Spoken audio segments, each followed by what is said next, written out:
지난번 시간까지 다윗의 신앙 말씀 중심이라고 하는 제목으로 약 2주간 저희들이 들었습니다.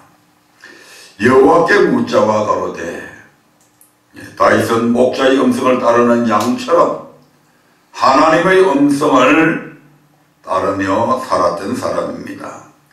그리고 하나님의 말씀을 생명으로 알아서 그 어떤 상황 속에서도 하나님의 말씀이면 순종하였고 자신을 스스로 단련해서 진리 중에 거하기를 힘썼습니다.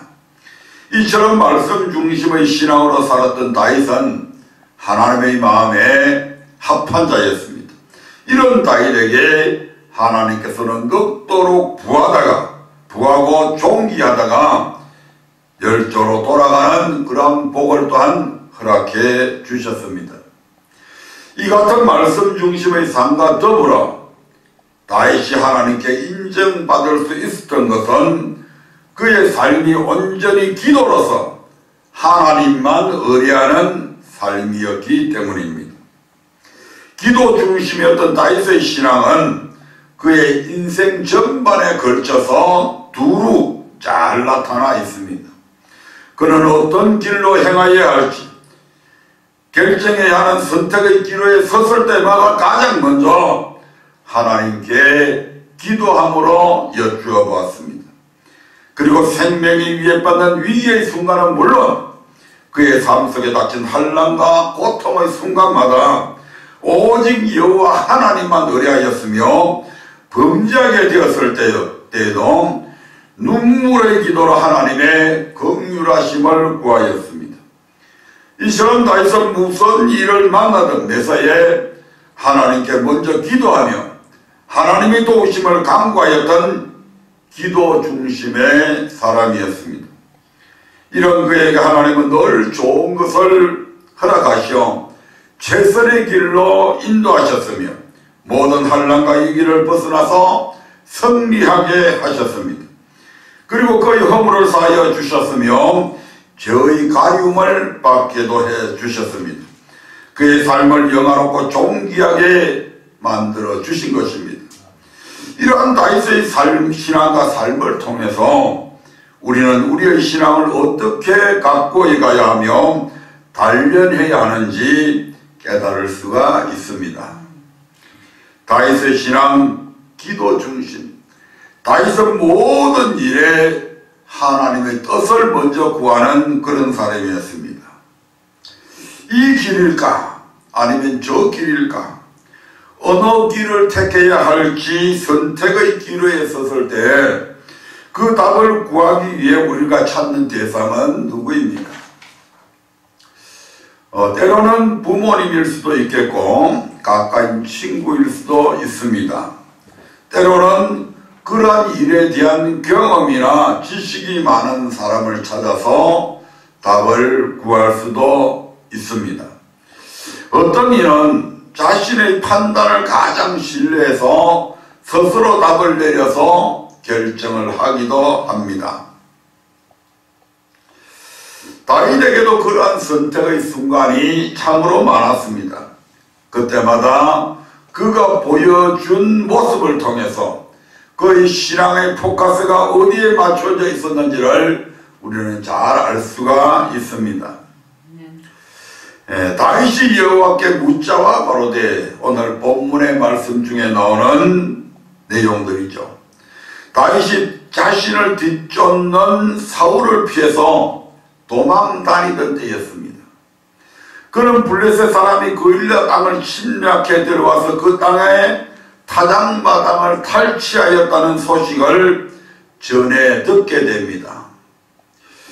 이때 다윗이 취한 행동은 무엇이었습니까? 사무엘상 23장 1절 2절의 말씀을 다시 한 번 더 보겠습니다.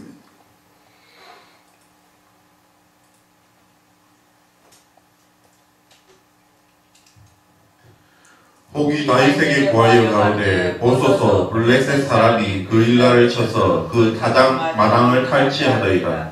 이에 다윗이 여호와께 묻자와 가로되, 내가 가서 이 블레셋 사람을 치리이까 여호와께서 다윗에게 이르시되 가서 블레셋 사람을 치고 그 일날을 구원하라 하시니 내가 가서 이 블레셋 사람을 치리이까. 다윗은 곧바로 자기 사람들을 이끌고 블레셋 사람을 치러 가지 않고 블레셋 사람과 전쟁을 해야 할지 먼저 하나님께 여쭈었습니다. 이 하나님은 가서 블레셋 사람을 치고 그 일날을 구원하라고 하셨습니다. 이 같은 하나님의 말씀에 다윗의 사람들은 어떤 반응을 보였습니까? 3절 4절의 말씀을 보겠습니다. 다윗의 사람들이 그에게 이르되 보소서 우리가 유다에 있기도 두렵거든 하물며 그 일날에 가서 블레셋 사람의 군대를 치는 일이리까.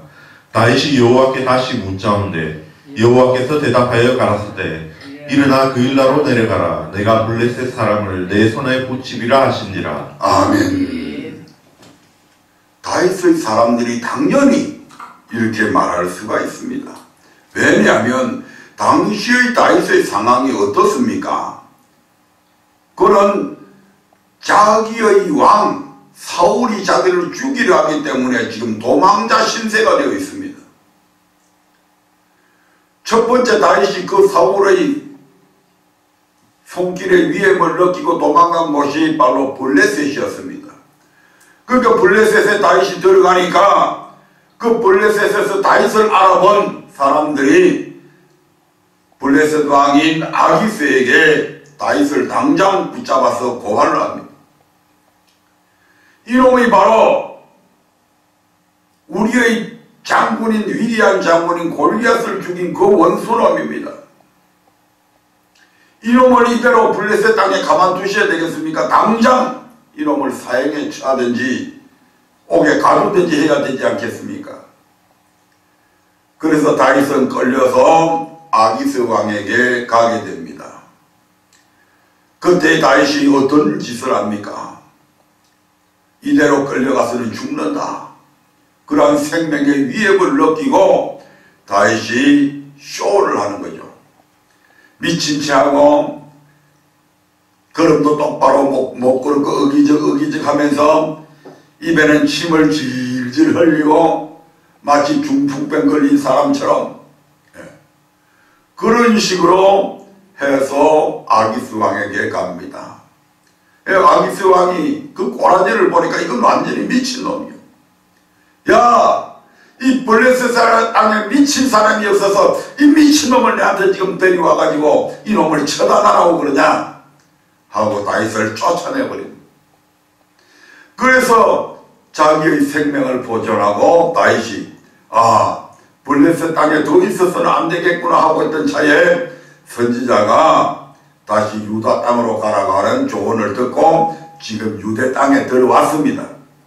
다윗이 다시 유다 땅에 들어왔다는 소식을 듣고 이제 약 400명이나 되는 사람들이 다윗을 따르게 되는데 그들은 어떤 사람들이었는가 하면 신용불량자들, 원통한 일을 당한 사람들, 보잘것없는 그런 사람들이 다윗을 따라왔는데 그들이 약 400명이나 됩니다. 그리고 다윗의 부모님들도 거기에 왔었는데 이미 연로하셔서 힘이 없으니까 다윗이 이 피난길에 도망다니는 길에 함께 할 수가 없어서 모압 왕에게 부탁해서 그 모압 땅에서 살게 만들고 자기는 정처 없이 오늘은 이 굴로 내일은 저 굴로 이 항야를 저 항야로 아마 유다 남쪽에 있는 땅으로 배했던 것 같습니다. 그러던 다윗의 지금 다윗의 상황이 누구를 도와주고 할 그런 입장이 못 된다 이 말입니다. 사람도 내 코가 석자면 남을 돌아볼 여유가 없잖아요. 그러던 차에 어떤 사람들이 유다 땅인 그일라라고 하는 그 땅에 블레셋 사람들이 지금 침공을 해서 타작마당에 있는 곡식들과 뭐고 다 탈취해 갔답니다. 이 소식을 들은 다윗이 분개해가지고 당장에 거기에 뛰어가서 도운 것이 아니고 하나님 앞에 뭘 했다고요? 먼저 하나님 앞에 여호와께 묻자와 가로되 내가 이 블레셋 사람들을 쫓아가리까 이 블레셋 사람이 그를 내가 가서 이 블레셋 사람을 치리까 하고 먼저 하나님 앞에 기도하는 다윗의 모습을 봅니다. 부하들이 가만히 보니까 다윗이 그 거일라를 지금 구하러 가려고 하는 거예요. 그러니까 부하들이 이걸 보고 어떤 반응을 일으킵니까? 우리가 유다에 있기도 두렵거든. 지금 우리가 유다 땅에서 편안히 적이 공격해 오면 그걸 누가 막아야 됩니까? 지금 사울왕이 가서 막아야 되잖아요. 근데 이 사울왕은 지금 그 적을 막을 생각은 안 하고 누구를 지금 죽이려고 혈안이 되어 있습니까? 다윗을 죽이려고 지금 혈안이 되어 있는 겁니다. 만약에 다윗이 지금 자기들이 부하를 거느리고 지금 거일라를 가서 구원해 주면 당장에 그 소식이 누구한테 들어간다고요? 사울왕에게 그 정보가 제공이 되고 그렇게 되면 다시 또다시 거기에서 지금 도망가는 그런 신세일 수밖에 없다 이 말입니다. 당신 코앞이 석자인데 왜 그런 일을 하려고 합니까? 지금 이런 얘기입니다. 그래서 그들은 두려워하며 하나님 말씀대로 행하기를 꺼려하였습니다. 이때 다윗은 그들의 뜻에 귀를 기울이거나 마음을 움직이지 아니하고 다시 하나님께 여쭙게 됩니다. 이에 하나님은 다윗에게 약속을 하셨습니다. 일어나 거일라로 내려가라. 내가 블레셋 사람을 내 손에 붙이리라. 하나님의 뜻을 묻는 다윗에게 승리를 약속해 준 것입니다. 그래서 결국 거일라를 구원하게 되죠. 거일라를 구해 주었을 때에 아니나 다를까 그 일이 그대로 사울왕에게 정보가 제공이 됩니다. 자기의 나라를 구해준 이 다윗을 사울왕이 마땅히 칭송하고 보호해 줘야 되는데 다윗이 거일라에 있다고 하는 소식을 듣고 군사를 모집을 해서 이 거일라를 공격하려고 합니다. 자기 성이고 자기 백성들입니다. 우리가 흔히 드라마 같은 데서 영화 같은 데서 보듯이 와가지고 거일라 백성들을 향해서 야 너희 중에 내가 다윗이 숨어있는 것을 안다.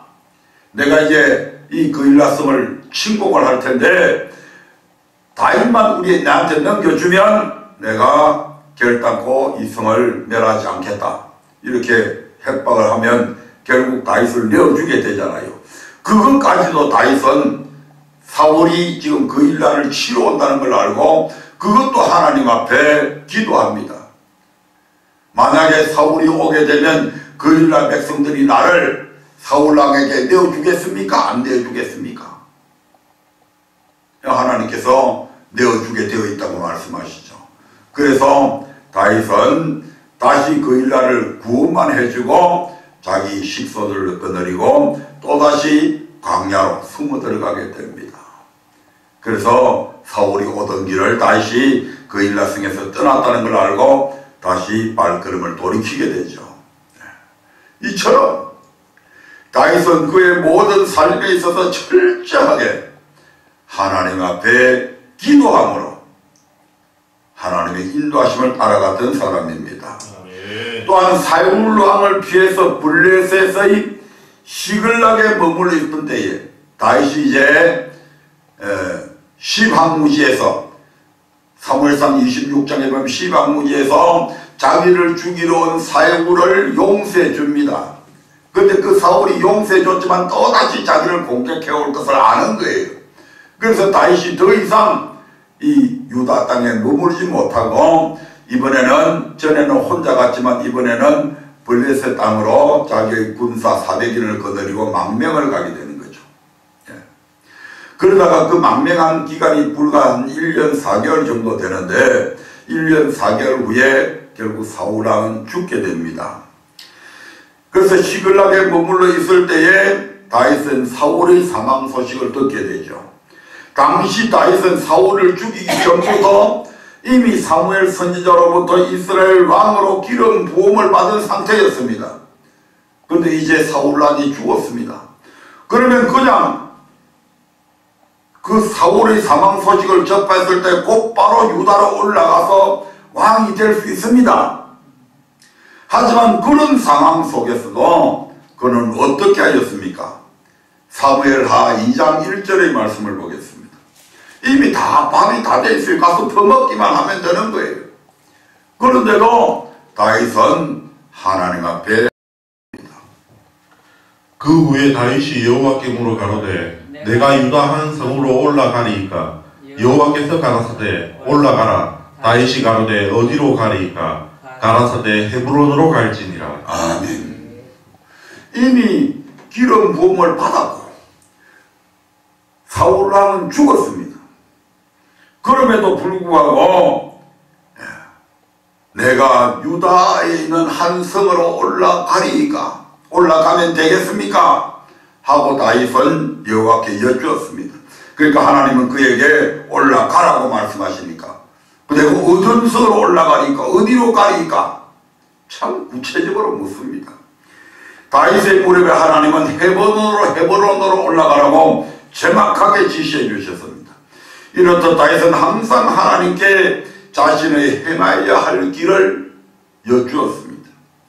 어떤 선택을 해야 할지 결정을 해야 하는 상황에서 기도를 통해서 하나님의 뜻을 알기 전에는 절대 자신의 임의대로 행하지 않는 기도 중심의 신앙을 가졌던 것입니다. 다윗의 이 같은 자세는 그가 왕위에 오른 후에도 변함이 없었습니다. 사무엘하 5장 17절부터 19절의 말씀을 보겠습니다.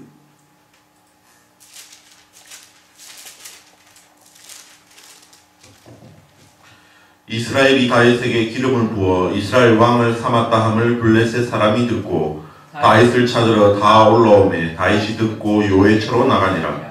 블레셋 사람이 이미 이르러 르바임 골짜기에 편만한지라. 다윗이 여호와께 물어 가로되 내가 블레셋 사람에게로 올라가리이까? 여호와께서 저희를 내 손에 붙이시겠나이까? 여호와께서 다윗에게 말씀하시되 올라가라. 내가 단정코 블레셋 사람을 내 손에 붙이리라 하신지라. 아멘. 이스라엘이 다윗에게 기름을 부어서 이스라엘의 왕으로 삼았다는 것을 알게 된 블레셋 사람들이 그를 찾으려고 올라와 르바임 골짜기에 편만하게 진을 칩니다. 다윗이 그 블레셋에 망명해가지고 온 지 지금 얼마 안 됐잖아요. 그리고 다시 왕으로 등극을 하니까 이제 찾아 나선 것입니다. 이때도 다윗은 어떻게 합니까? 내가 블레셋 사람에게로 올라가리까?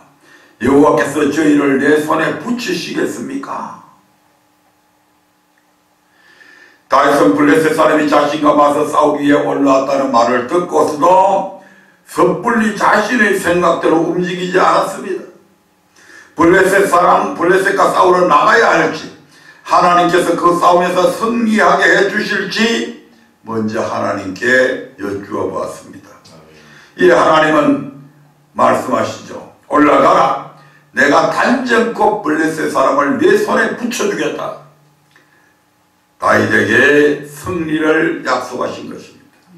이와 같이 다윗은 어떤 일을 결정할 때 절대로 임의로 하지 않고 자기 주변 사람들의 뜻도 구하지도 않았습니다. 우리가 흔히 그 왕이 되면 그 왕에게 여러 가지 그 전략이나 이런 지시를 전략이나 전술을 짜는 그런 책사들이 있었습니다. 지금도 마찬가지죠. 근데 우리가 성경을 보면 다윗에게는 이런 책사가 전혀 없잖아요. 그가 엄청난 나중에 나라를 크게 부강하게 만들었을 때에도 다윗에게는 책사가 없습니다. 그건 다윗이 가장 위대한 책사를 하나님으로 모셨다 이 말이죠. 그래서 그 수시로 어떤 일을 결정하든 절대로 사람의 말을 듣기 전에 먼저 다윗은 하나님께 구했던 사람입니다.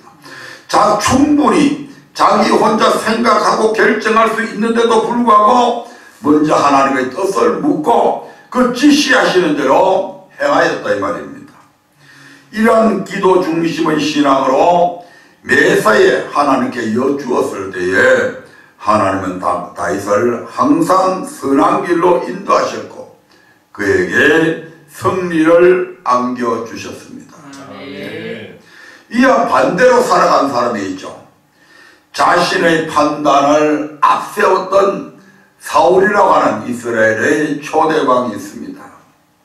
언제나 기도로서 하나님의 뜻을 물으며 귀 기울였던 다윗과는 정반대의 행동을 취함으로 인해서 하나님께 버림받은 인물이죠. 바로 이스라엘의 초대왕 사울입니다. 사울이 왕이 되어서 이스라엘을 다스린 지 2년 차에 블레셋이 이스라엘과 싸우려고 모였는데 그들의 병력은 이스라엘과 비교할 수 없을 만큼 어마어마했습니다. 이 블레셋 족속들은 원래 지중해 연안, 그러니까 이스라엘과 마주한 땅덩어리에서 해변가 쪽을 주로 차지하고 있는 해적들입니다.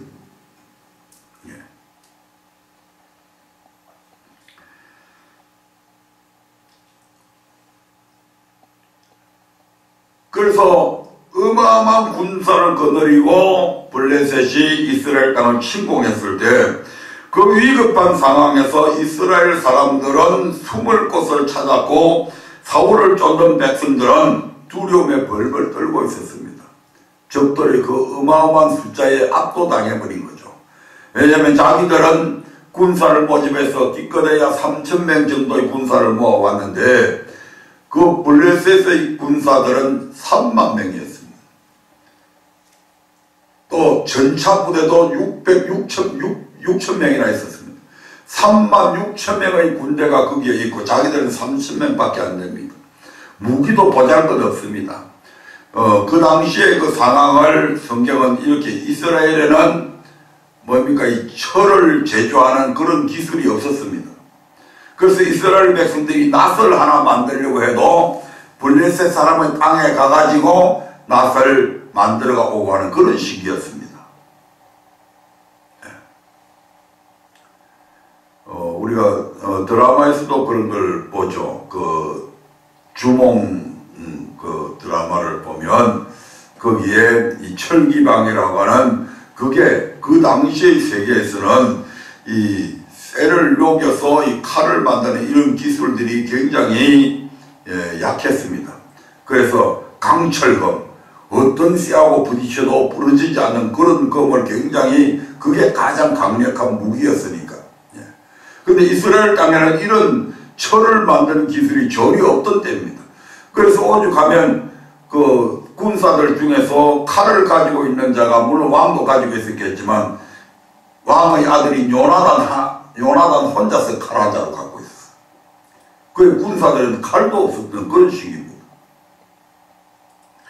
그런데 거기에 3만 6천 명의 기병과 전차 부대까지 합쳐서 3만 6천 명이 거기에 찌를 치고 있으니까 겁이 날 수밖에. 그들은 창검으로 단단히 갑옷으로 무장한 그런 군인들이 아닙니까?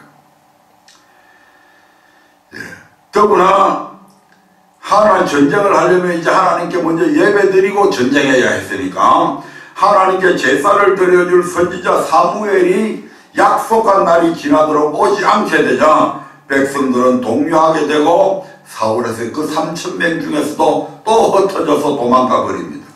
이에 다급해진 사울은 더 이상 사무엘을 기다리지 못하고 자신이 직접 제사를 드리게 됩니다. 사울은 이를 두고 내가 어쩔 수 없는 상황에서 부득이하게 행할 수밖에 없는 일이었다고 변명하게 되지만 사무엘 선지자는 이 사건에 대해서 그를 심하게 책망합니다. 사무엘상 13장 13절 14절의 말씀을 보겠습니다. 사무엘상 13장 13절부터 14절입니다.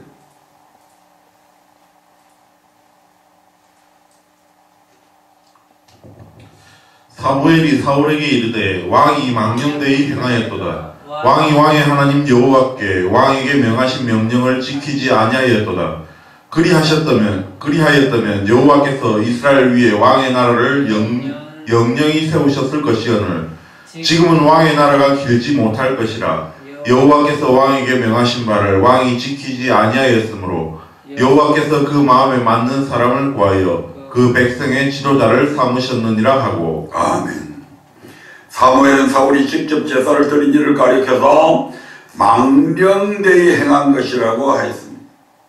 그리고 이는 하나님의 명령을 어긴 것이므로 그 나라가 길지 못할 것이며 하나님께서 그 마음에 맞는 사람을 구해서 이스라엘 백성의 지도자로 삼으실 것이라고 말씀을 전하였습니다. 물론 사울의 선택은 부득이한 상황에서 어쩔 수 없는 일이었다고 이해할 수 있습니다.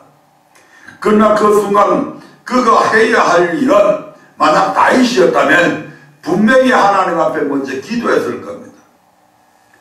그런데 그 순간 사울은 기도함으로 하나님의 뜻을 구해야 되는데 그렇게 하지 아니했습니다. 만약 그가 하나님의 뜻을 구하였다면 그의 결말은 달라졌을지도 모릅니다. 엎드려서 하나님 앞에 하나님, 선지자 사무엘 선지자가 분명히 오늘 오기로 했는데 오지 않으니까 지금 백성들은 다 흩어져 버립니다. 적의 숫자는 36,000명이나 되는데 우리는 3,000명 밖에 안 됩니다. 우리의 숫자가 너무 적음을 통해서 백성들은 두려움에 떨고 있고요. 또 선지자까지 지금 오시지 않으니까 백성들이 막 흩어져서 이제는 숫자도 얼마 남지 않았습니다. 어떻게 하면 좋겠습니까? 그럼 하나님께서 철수를 하라든지, 야 걱정하지 말라든지, 사사시대 기도하는 이야기도 읽어보지 않았느냐? 300명으로 적들을 물리친 군사가 얼마 되냐? 13만 5천 명이나 되지 않더냐?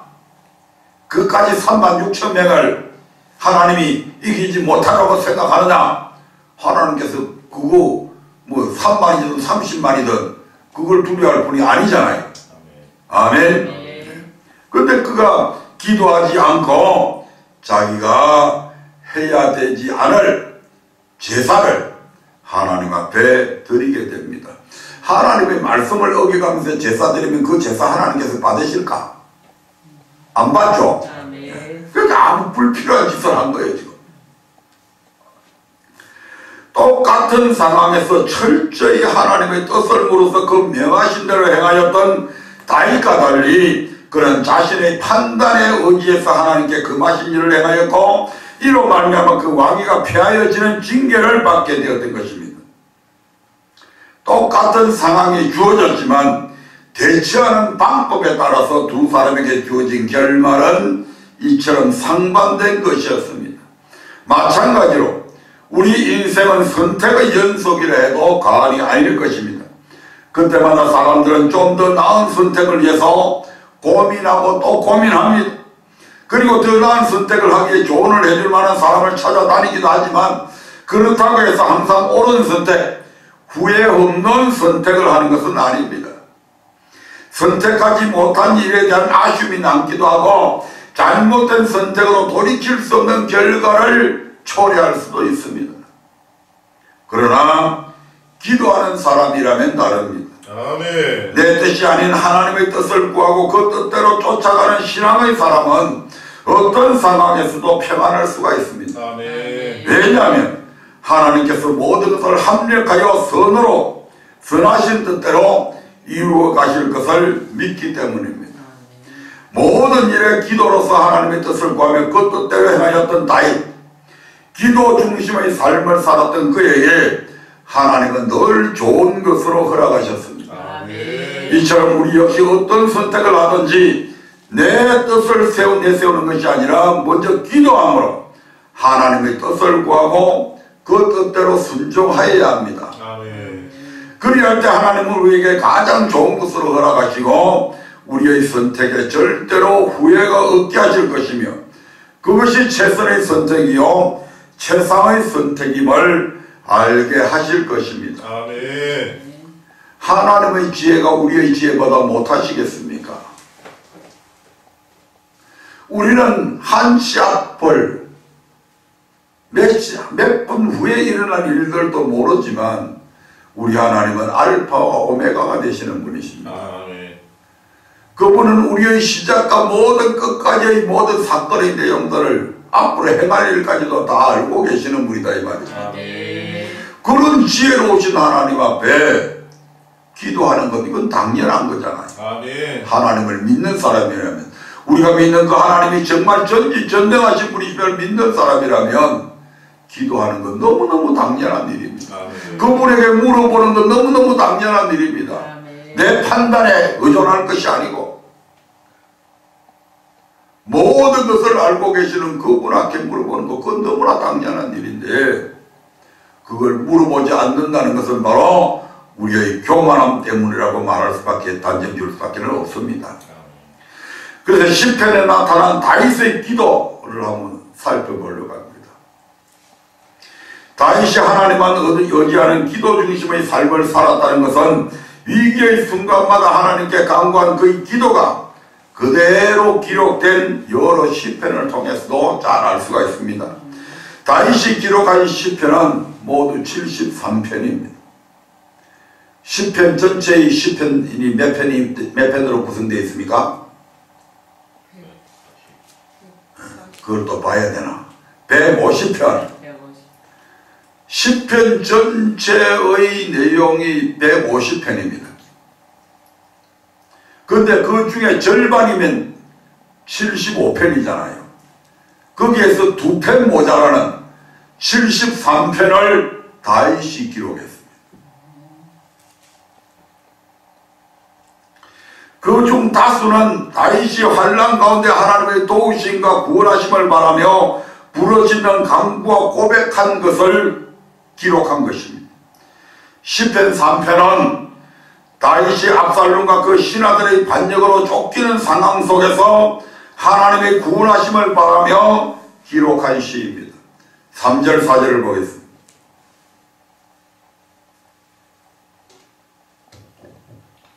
여호와여, 주는 나의 방패시요 나의 영광이시요 나의 머리를 드시는 자니이다.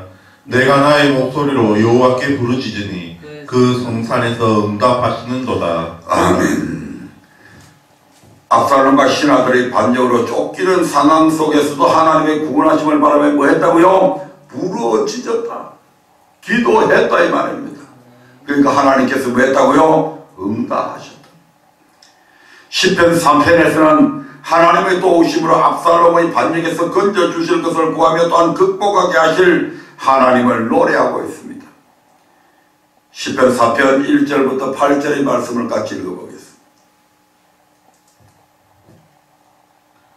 내 의의 하나님이여, 때에 응답하소서. 곤란 중에 나를 너그럽게 하셨사오니 나를 긍휼히 여기사 나의 기도를 들으소서. 인생들아, 어느 때까지 나의 영광을 변하여 욕되게 하며 허사를 좋아하고 계율을 구하겠는고. 여호와께서 자기를 위하여 경건한 자를 택하신 줄 너희가 알지어다. 내가 부를 때에 여호와께서 들으시리로다. 너희는 떨며 범죄치 말지어다. 자리에 누워 심중에 말하고 잠잠할지어다. 의의 제사를 드리고 여호와를 의뢰할지어다. 여러 사람의 말이 우리에게 선을 보일 자 누구뇨 하오니 여호와여, 주의 얼굴을 들어 우리에게 비치소서. 주께서 내 마음에 두신 기쁨은 저희의 곡식과 새 포도주에 풍성할 때보다 더하니이다.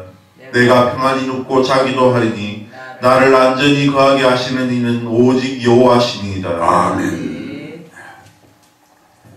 지금 성에서 쫓겨나가지고 압살롬과 신하들의 반역으로 인해서 왕궁에서 지금 쫓겨나가지고 피난을 다니던 이 시절입니다. 근데 그때에 어떻게 평안히 눕고 어떻게 평안히 잘 수가 있습니까? 그런데 다윗은 평안히 눕고 자기도 한다고 그랬습니다. 그것은 바로 하나님께서 이 모든 것에서 자기의 기도에 귀 기울이시고 들으시고 응답해 주시고 반드시 승리하실 것을 믿었기 때문이다 이 말입니다.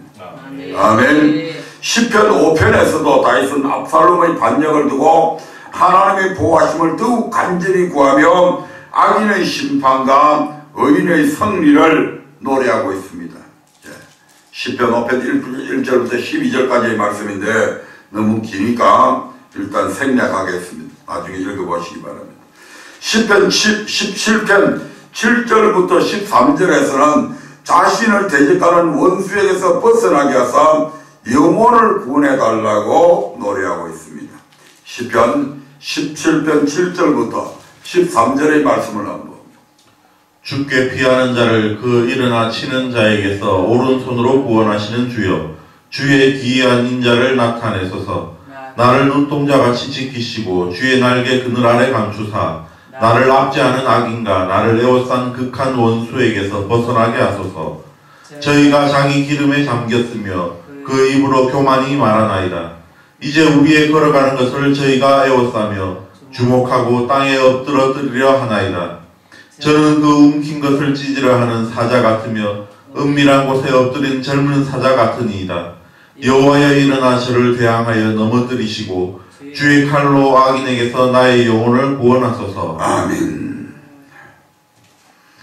시편 28편은 다윗이 아들 압살롬의 반역으로 인한 치욕스러운 고통 중에서 하나님께 기도 응답을 구하며 강구한 시입니다.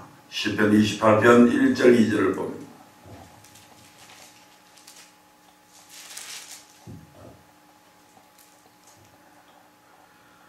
내가 주께 여호와여 내가 주께 부르짖으오니 나의 반석이여 내게 길을 막지 마소서.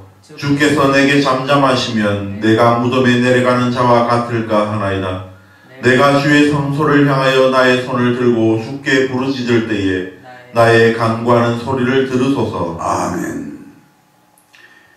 여호와여 내가 주께 부르짖으오니 나의 손을 들고 주께 부르짖을 때에 얼마나 다윗이 그의 상황, 그의 모든 삶 속에서 일어나는 모든 문제에 대해서 끊임없이 다윗은 기도로 이렇게 승리하고 평안히 자기도 했고 평안히 쉬기도 했고 승리할 수 있었다 이 말입니다. 시편 31편은 자신의 생명을 치르고 모의하는 무리들과 핍박하는 대적으로부터 건져주실 것을 간구하며 노래한 시입니다. 31편 13절부터 16절의 말씀을 보겠습니다. 내가 무리의 비방을 들어오며 사방에 두려움이 있나이다. 저희가 나를 치러 의논할 때에 내 생명을 빼앗기로 깨하였나이다. 여호와여 그러하여도 나는 주께 의지하고 말하기를 주는 내 하나님이시라 하였나이다. 내 시대가 주의 손에 있사오니 내 원수와 핍박하는 자의 손에서 나를 건지소서. 주의 얼굴을 주의 종에게 비치시고 주의 인자하심으로 나를 구원하소서. 아멘. 사방에 대적들이 몰려올 때에도 시편 34편은 다윗이 가드 왕 아기스 앞에서 미친 채함에 아까 얘기했죠. 위기에서 모면한 후에 지은 시로서 공고한 가운데 부르짖을 때 모든 환난에서 구원하신 그러한 하나님을 찬양하고 있습니다. 34편 4절부터 6절의 말씀입니다. 내가 여호와께 구하매 내게 응답하시고 내 모든 두려움에서 나를 건지셨도다. 저희가 주를 앙망하고 강체를 입었으니 그 얼굴이 영영이 부끄럽지 아니하리로다. 이 곤고한 자가 부르짖음에 여호와께서 들으시고 그 모든 환난에서 구원하셨도다. 아멘. 이 곤고한 자가 부르짖음에 여호와께서 들으셨다. 기도하십시다. 기도하면 모든 문제들을 하나님께서 책임져 주십니다. 시편 53편은 다윗이 자신을 뒤쫓는 사울을 피해서 시방무지에 머물러 있을 무렵에 10사람이 사울에게 이 사실을 고하였던 때의 지은 시입니다. 자기처럼 이스라엘에 충성된 사람이 없는데 사울이 이스라엘 전체 백성들한테 막 위협을 하잖아요. 나를 죽이려고 하는 자가 있는데 그걸 내게 고발해주는 사람이 없다. 그렇게 해가지고 다윗에게 도움을 줬던 제사장 그 떡 몇 조가리 준 거 그거 갖고 도액이라고 하는 사람이 그 제사장이 다윗에게 떡도 주고 골리앗에게서 빼앗은 칼도 주더이다. 그 소식을 듣고 제사장 85명을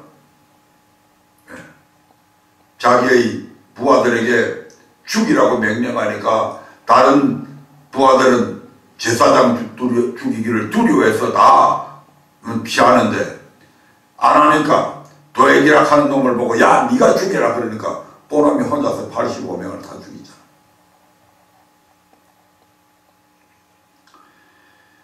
그런 다윗이 사울을 피해서 십항무지에 머물러 있을 때에 10사람이 사울에게 또 이 사실을, 사울이 지금, 다윗이 지금 십항무지에 와 있습니다 고발하니까 다윗은 자신의 생명을 노리는 사울에게서 구원해 주시고 그 모든 환난에서 건져달라고 기도합니다.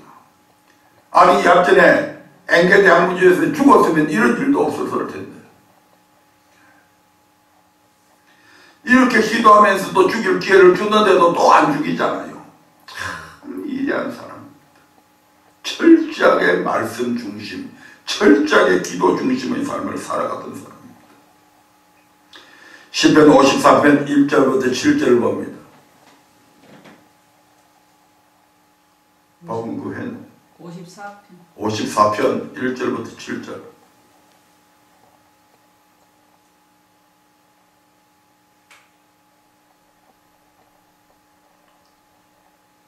(54편) 1절부터 7절 읽으세요.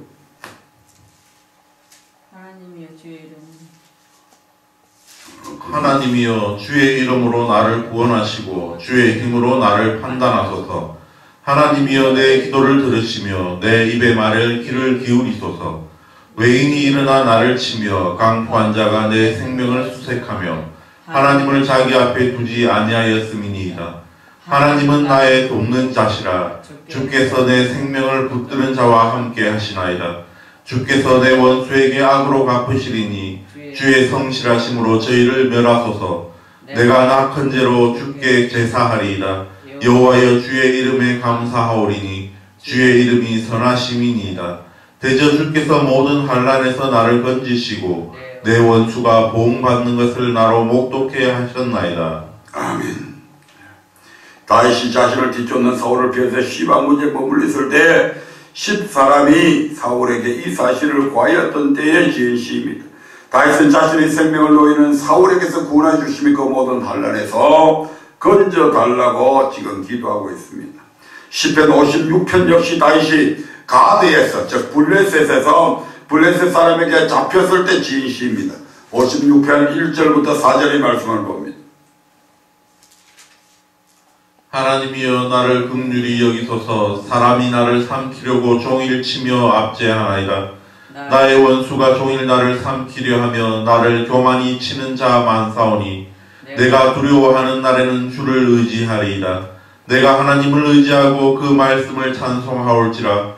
내가 하나님을 의지하였은즉 두려워 아니하리니 혈육 있는 사람이 내게 어찌하리이까. 블레셋에 있는 동안 다윗은 목숨을 부지하기 위해서 미친 체하고 그 대문짝에 거적거리며 침을 휘며 흘리기까지 했습니다. 또한 블레셋의 많은 방백으로부터 압제와 조롱을 받게 됐습니다. 야, 저게 저 미친놈, 저게 옛날에 우리 장군 골리앗을 죽인 그놈이래. 저 완전 배인 다 됐구만. 이런 상황 속에서도 다윗은 오직 하나님만 의지했습니다. 자칫하면 목숨까지 잃을 수가 있는 위기의 상황에서 하나님을 의지하며 기도한 것입니다. 시편 57편은 다윗이 사울을 피해서 엔게디 항무지의 굴에 몸을 숨기고 있을 때 지은 시입니다. 57편 1절 2절을 보겠습니다. 하나님이여 나를 긍휼히 여기시고 나를 긍휼히 여기소서. 내 영혼이 주께로 피하되 주의 날개 그늘 아래서 이 재앙이 지나가까지 피하리이다.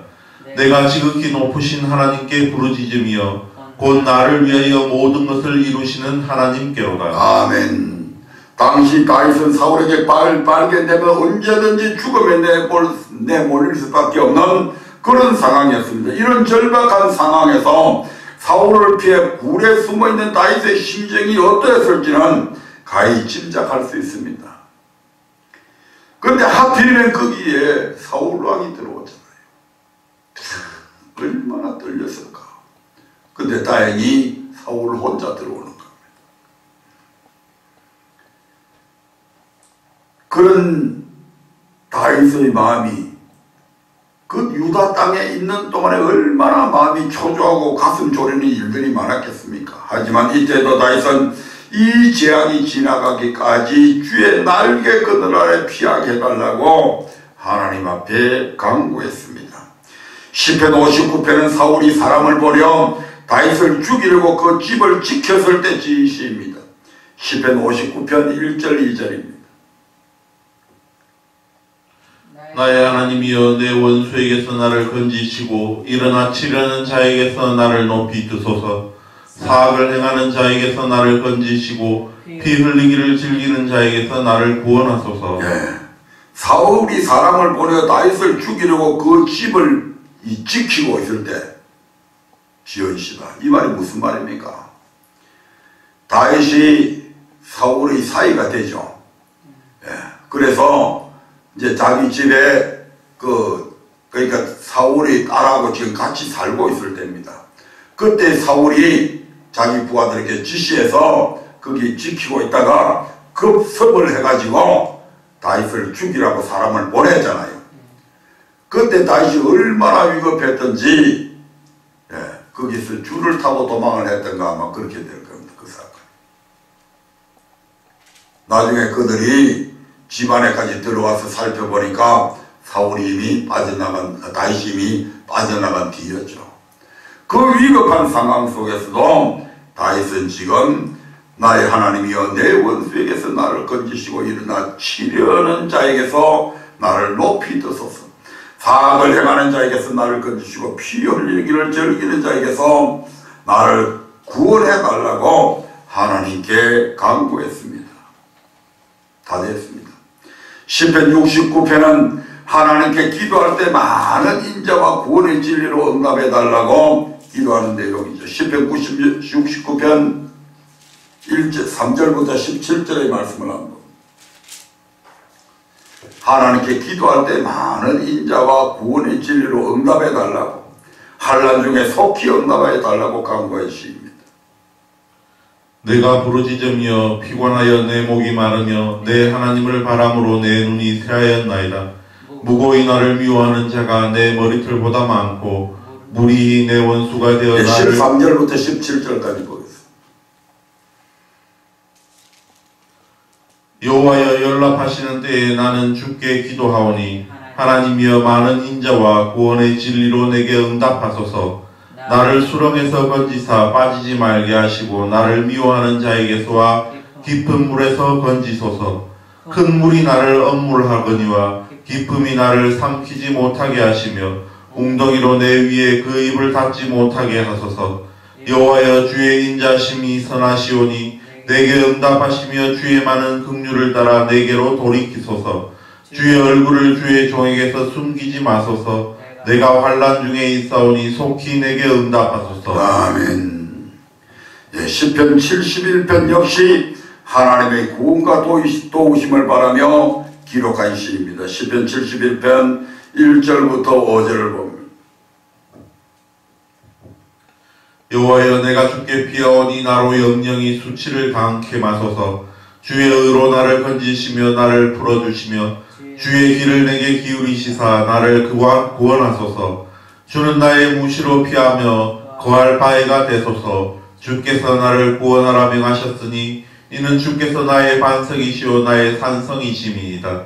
나의 하나님이여 나를 악인의 손 곧 불의한 자여 흉악한 자의 장중에서 피하게 하소서. 주 여호와여 주는 나의 소망이시오 나의 어릴 때부터 의지시라. 아멘. 다윗은 오직 여호와 하나님만이 자신의 소망이요 의지라 고백하며 자신을 건져 구원해 달라고 간구하고 있습니다. 마지막으로 시편 142편 3절부터 9절은 142편 3절부터 9절은 다윗이 사울에게 쫓기는 중 엔게디 항구지의 한 굴에 숨어 있을 때 지은 시입니다. 내 심령이 속에서 상할 때에도 주께서 내 길을 아셨나이다. 나의 행하는 길에 저희가 나를 잡으려고 올무를 숨겼나이다.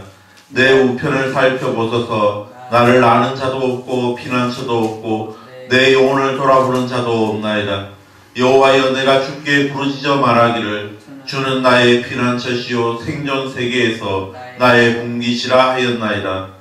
나의 부르짖음을 들으소서. 나는 심히 비천하니이다. 나를 핍박하는 자에게서 건지소서. 저희는 나보다 강하니이다. 내 영혼을 내사 주의 이름을 감사케 하소서. 주께서 나를 후대하시리니 의인이 나를 두르리이다. 다윗은 소리내어 부르짖으며 자신의 원통함을 하나님 앞에 구하였습니다. 그리고 그 부르짖음을 하나님께서 들으사 자신을 핍박하는 자에게서 건져달라고 간구하고 있습니다. 다윗이 기록한 시편들을 통해서 그가 얼마나 기도 중심의 삶을 살았는지 우리가 짐작할 수 있습니다. 그는 환난 중에 처하였을 때 자신의 힘과 능력을 믿지 않았습니다. 자신의 군대도 믿지 않았습니다. 자신을 도울 만한 어떤 사람도 의지하지 않았습니다. 오직 여호와 하나님만 의지하며 그 모든 환난과 핍박을 벗어나게 해달라고 간구했습니다. 하나님은 그러한 다윗의 기도를 예면하지 아니하시고 응답하여 주셨으며 다윗과 함께 하시며 위기의 때마다 그를 지키시고 보호해 주셨던 것입니다. 오늘 우리는 이러한 다윗의 시편의 기도를 보면서 우리의 삶에서 주어지는 수많은 문제들, 해결해야 될 문제들, 가장 지혜롭게 선택해야 될 선택사항들, 우리에게 주신 하나님의 꿈을 펼쳐나가는 일들에 있어서 얼마나 하나님 앞에 무릎 꿇고 기도하는지 이 다윗의 모습을 보면서 정말 죄스럽기 짝이 없고, 얼마나 우리 자신들이 위대하지도 않으면서 똑똑하지도 않으면서 얼마나 교만해서 하나님 앞에 기도해야 될 순간에 기도하지 아니하고 사울처럼 내 판단을 의지하고 상황을 보며 거기에 맞추어서 위기를 모면해 보려고 하는 그런 시도들이 우리의 삶에 얼마나 많았는지 참 부끄러움을 느낄 수밖에 없습니다. 이제 이러한 다윗의 기도의 모습들을 보면서 오늘 우리들도 그래, 이제부터라도 다윗처럼 시도해보자, 기도해보자. 아멘이 없어요.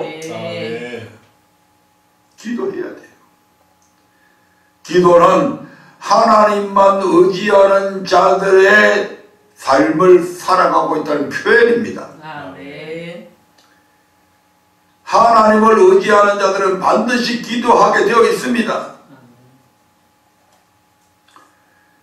이런 말씀과 기도의 삶을 살아가는 이 다윗에게 하나님은 이스라엘에서 가장 위대한 성군이 되게 했습니다.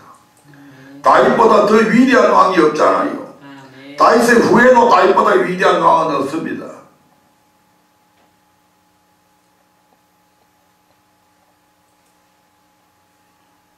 그 다윗의 왕위를 우리 주님께서 계승하시잖아요.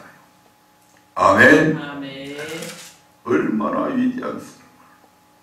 다윗이 위대한 것이 아니고요, 기도하는 다윗을 위대하게 만드신 분이 우리 하나님이시잖아요. 그러니까 우리도 할 수 있다 이 말입니다. 다윗은 목동입니다. 평범한 사람이었다 이 말입니다. 자기 집안의 가장 막내로 태어난 사람입니다. 다윗의 집안을 보면 그렇게 위대한 집안도 아닙니다. 유다는 자식을 3명을 낳았죠. 근데 계대 결혼을 해야 되는데 첫째 아들, 둘째 아들이 죽고 나니까 셋째 아들은 아예 계대 결혼을 시키지 않습니다. 이를 통해서 자기의 며느리인 다말을 통해서 결국 베레스와 세라를 낳게 되잖아요. 그 베레스의 후손들 중에 쭉 나오면 보아스라고 하는 사람이 있죠.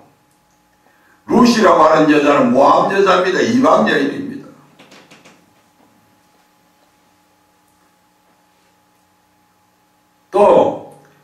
다윗의 집안에는 살몬이라고 하는 이스라엘 백성들이 요단강을 건너기 전에 적의 동태를 살펴보기 위해서 2명의 스파이를 보내잖아요. 그 중에 한 사람이 그 살못인가 그랬는데 그가 기생 라합을 구해주잖아요. 그래서 나중에 기생 라합과 결혼하잖아요. 그러니까 집안 자체를 보면 그렇게 훌륭한 가문이 아니라 이 말입니다. 그 집안에는 기생도 있고 며느리가 이 사이에서 낳은 아들도 있고 이방 여인 모압 여인 룻에게서 자기의 아버지 이세라고 하는 인물이 태어나잖아요. 그렇게 훌륭하지도 않는 가문이다 이 말입니다.